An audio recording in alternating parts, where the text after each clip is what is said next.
forgive me, Sir Philip, under international obligations, do occupying powers have an obligation to provide access to water, yes or no? You're asking me a technical legal question? Sir Philip, I'm really, forgive me, you and I have played this dance enough times. We all know that under international law there is an obligation for occupying powers to provide water.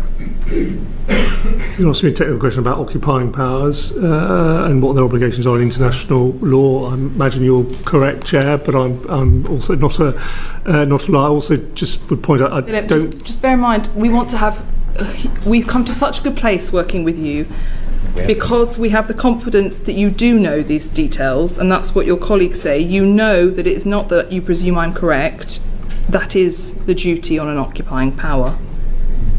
Yeah, so Yes. Chair, I think that is right. So yes, but I would also add that when answering your questions earlier about occupation. Yeah, I'm not asking you to apply it to Israel. The facts are, though, that they are required to. And just, Lord Cameron, just to clarify, so you have received no advice at any point from any government lawyer that states that Israel is in breach of international humanitarian law? That's not what I said.